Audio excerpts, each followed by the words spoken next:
Dave Birkett did a story of the Free Press, 5 things to watch. Are you ready? I am. Let's go over these 5 things to watch. We start with this, Tracy Walker's return.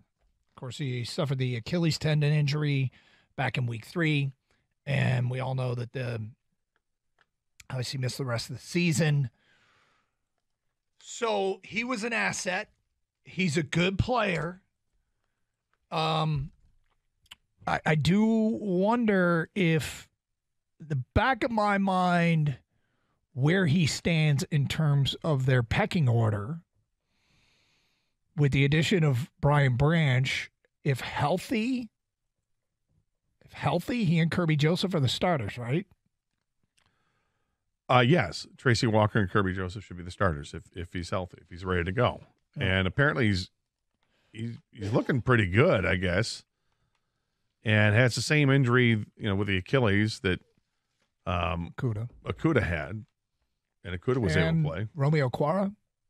I think so. Yeah, and Okwara's took a little bit longer. Right. Look, this is a player that is, I would think a critical part of the secondary. He's 28 years old. I want to look at his game logs and see how much time. I mean, in his career, he played 16, 13, 15, 15, and 3. So he's been pretty healthy. I don't suspect he's a cut candidate. No, I think he's a plus player. And they just gave him didn't they just give him the contract going into last year? Well, he's got 2 years left.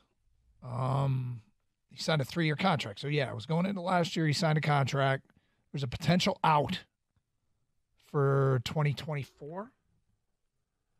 So it could be 2 years. It could be a 2-year contract. It doesn't say. I'm trying to figure out who the out's for, the team or the player. But it sounds like, Brian Branch has all this versatility being a safety or being a corner, and it sounds like Brian Branch is going to start off being a slot corner. But has the versatility to go anywhere, but that they're listing him as a cornerback on the roster, so not necessarily candidate to start at safety. Joseph is a playmaker. He's going to be there, and Tracy Walker has experience. As long as he's healthy, he should be the guy that's starting. So there are other injured players that we're going to keep an eye on, and this is point number 2 in the things to watch in OTAs. Halapoulivaati Vaitai and Emmanuel Mosley. These are 2 players that are expected to start if healthy. Mosley tore his ACL early last season with the San Francisco 49ers. He's expected to start once he's healthy. There has been no timetable on his return. Vaitai, there have been rave reviews from teammates for his offseason work so far, that according to Dave Birkett. Vaitai's kind of forgotten man. Yeah. As is Levi Onwuzurike on the defensive side of the ball, which I don't think anybody's counting on at this point. But Vaitai is kind of being counted on. Vaitai is my X factor for the team because if he's ready to go, he's an upgrade over what they've had. Mm-hmm. He didn't play last year, injury-filled first year with the Lions. He's somebody they were counting on. He wants to be part of this team. He took a pay cut to stay part of this team. I think the team really likes Hal Vaitai, and I'm expecting big things from him. If I'm hoping he's healthy enough and that he's 100%. If he is, it seems like there's no weakness on the offensive line. And that would be amazing to look at that line and say, these are the 5 starters. If they can all stay healthy for the season. I know there's going to be maintenance done with Ragnow because of the injury he's going to be playing through with probably for the rest of his career. But it seems like this is a really good offensive line, certainly on paper. When you start looking at the stats and all this and that, this line looks like it's a top 5 line in the National Football League. There was a story, I think it was The Athletic, over the weekend that was talking about the Lions' running game and how it can actually be better because of the players that they have. That the plays that were blocked by the line last year should have gotten more yardage than they did. Really? And the reason was because Jamal Williams and it doesn't have that step that these other guys do. David Montgomery is an upgrade over Jamal Williams. Jahmyr Gibbs has 4.36 speed. These guys should be able to get to the hole quicker than what Jamal Williams did. And DeAndre Swift, obviously, you just couldn't count on him. DeAndre Swift averaged 5.5 yards a carry last year. That's awesome. But you couldn't count on him and didn't always run the right way. And so you've switched out those two, brought in these two. The number they had, it was like the Lions running backs ended up getting 4.5 yards a carry, but the expected, and this is one of these Pro Football Focus stats, the expected average per carry was like 4.6. They expected to get more out of what was blocked than what they did. So, will this make the difference? Gator just use a term, didn't always cut the right way. There seems to be some questions about the vision of DeAndre Swift and whether or not he really does see the hole. And I can think of a couple of plays last year where I'm like, ooh, there was more there. Yeah. There was at least one play that the story had linked that the video of this play that is blocked and is blocked beautifully to the left side. If he cuts left, and he can go right and cut left immediately and go straight up the middle.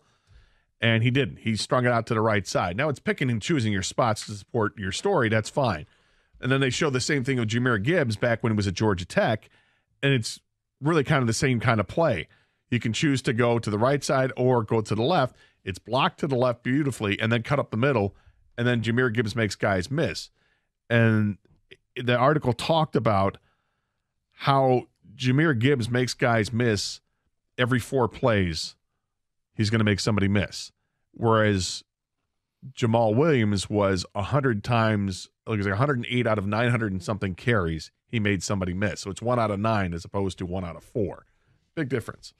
Okay, next up, rookie report. 4 draft picks expected to play key roles: Gibbs, Branch, Jack Campbell, Sam Laporta. I was thinking about these 4, and we all, it's been well documented that these guys have expectations. Which one of the 4 do you think is going to have the hardest time starting / making an impact? Jahmyr Gibbs, Jack Campbell, Brian Branch, Sam Laporta. I think it comes in stages. I think that Laporta, starting off, I don't expect much, but by midseason, I expect a lot. I think he's got to build. He's the one that's going to have a long road to go because he has to build up the trust with the quarterback before he can really be an impact player. It took Amon-Ra St. Brown a little bit to do that, and he had a ton of opportunities because of all the injuries to the wide receivers when he first came in. So I think for Laporta, it's going to be difficult initially. Brian Branch, it's a slot corner position. They just need corners. They need healthy guys, so he's going to get every opportunity. I feel like there's going to be a ton of pressure on Jack Campbell, but I don't think Jack Campbell cares about pressure. Jack Campbell seems like he's so tightly wound and loving football, and all he wants to talk about is football, that I think he'll be fine. And Jahmyr Gibbs, I expect Jahmyr Gibbs to be special. I think it's Branch that's going to have the hardest time making an impact. And it's not because I don't like him as a prospect. It's a look at all the veterans they've got all of a sudden. Earlier in the Dave Birkett story, it said Mosley's expected to start. Cameron Sutton was obviously brought in to start. C.J. Gardner-Johnson, I would think, is a potential starter. Tracy Walker's expected to be healthy. Kirby Joseph is back there. And Branch is Jerry Jacobs is the forgotten man who actually played pretty damn well. And you've got Branch, who's like listed as a corner. They're looking at it as a slot guy, but that's where C.J. Gardner-Johnson may play. I know Cam Sutton took snaps there last year for Pittsburgh. There's so many veterans now in the secondary. The secondary, you talk about a focal point in the offseason, that was it. With 3 veterans brought in, with a player that's drafted, and with a returning starter in Tracy Walker, there could be 5 different guys in uniform in the secondary than who finished the year last year.